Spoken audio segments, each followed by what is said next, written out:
तारुण्य अवस्थेमध्ये आपली जोडीदार जीवनसाथी निघून गेल्याच्या नंतर एकटेपणा निर्माण होतो.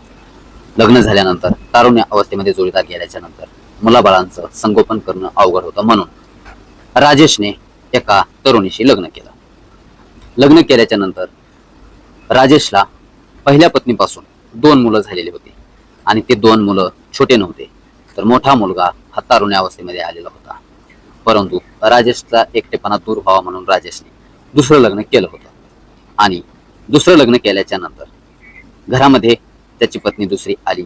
परंतु तारुण्य अवस्थेमध्ये आलेला त्याचा मुलगा, त्याला दारूचं व्यसन होतं, वेगवेगळ्या नशा करायचा.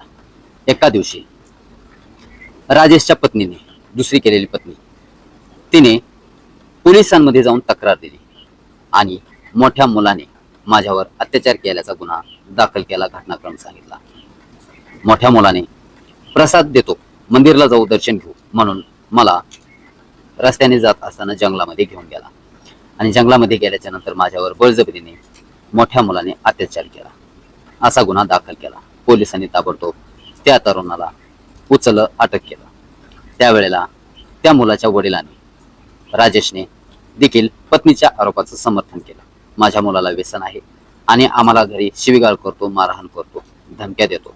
माझ्या पत्नीवर त्याने अत्याचार केलाय, हे देखील मला मान्य आहे. पत्नीचं समर्थन केलं. पोलिसांनी कसून चौकशीला सुरुवात केली आणि ज्या वेळेला चौकशीला सुरुवात केली त्यावेळेला राजेशच्या मुलाची चौकशी करण्यात आली. त्यावेळेला राजेशच्या मुलाचं देखील संबंध एका दुसऱ्या तरुणीशी होते. तिने कबुली दिली की राजेशच्या या मुलावर, म्हणजे माझ्या प्रियकरावर हे केलेले आरोप हे खोटे आहेत, बनावट आहेत.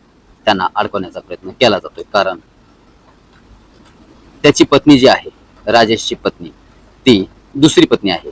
या मुलाची, माझ्या प्रियकराची सावत्र आई आहे आणि यांना संपत्तीतून बेदखल करण्यासाठी हे बिनबुडाचे आरोप करत आहेत, असा खुलासा त्या तरुणाच्या प्रियकर्णीने दिला. प्रेयसीने हा खुलासा केल्यानंतर पोलिसांना पुन्हा एकदा धागेदोरे सापडायला सुरुवात झाली. पोलिसांनी पुन्हा कसून चौकशी करायला सुरुवात केली आणि त्यावेळेला धक्कादायक खुलासा समोर आला. राजेशच्या पत्नीचं प्रेम प्रकरण उघडकीस आलं. राजेश हा दुसरा पती होता आणि राजेशची ही दुसरी पत्नी होती. तिचं बाहेर अफेअर होतं आणि तिला देखील संधीचं सोनं करायचं होतं. या सर्वांनाच या संपत्तीतून बेदखल करून, यांच्यावर खोटे नाटे गुन्हे दाखल करून त्यांना ही प्रॉपर्टी हडपायचीच होती. परंतु या तरुणाला जेलमध्ये घातलं. पुन्हा यानंतर पती राजेशला काही ना काही निमित्ताने आपण बेदखल करू, या प्लॅनिंगने संपूर्ण घटनाक्रम चालू होता. परंतु त्याच वेळेला राजेश हा तरुण अवस्थेत होता आणि तो काहीही करू शकतो धडपड. अगोदर त्याचा बंदोबस्त केला पाहिजे, यासाठी त्याच्या सावत्र आईने हा बनावट केला आणि चक्क त्याच्यावरच अत्याचाराचा गुन्हा दाखल केला, कारण तो कधीही बाहेर येऊ नये यासाठी प्रयत्न सुरू केले. राजेश देखील हादरून गेला. पोटचा मुलगा व्यसनाधीन होता, त्याने असं दुष्कृत्य केलं असेल असं त्याला वाटलं होतं. परंतु या संपूर्ण घटनेमध्ये सत्यता वेगळीच समोर आली. पोलिसांनी कसून चौकशी केली आणि आज निष्पाप व्यक्तीला न्याय मिळाला. आपण अनेक घटना आतापर्यंत पाहतोय की सावत्र मुलाने आईवर अत्याचार केला किंवा आईने सावत्र मुलावर अत्याचार केला. प्रत्येक नात्यामध्ये आपल्याला काळीमा भासणाऱ्या घटना दिसून येतात.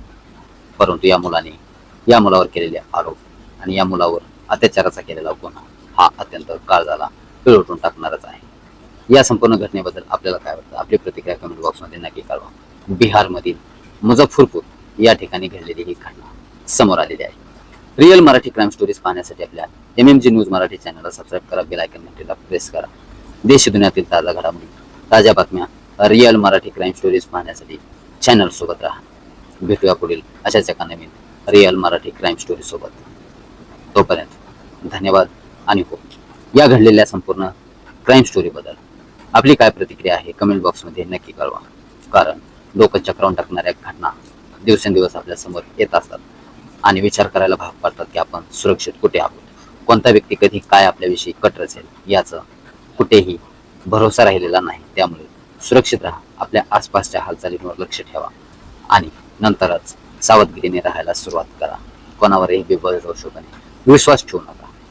चला तर भेटू पुढील रिअल मराठी क्राईम स्टोरी सोबत. लवकरच तुमच्यासोबत. तोपर्यंत धन्यवाद.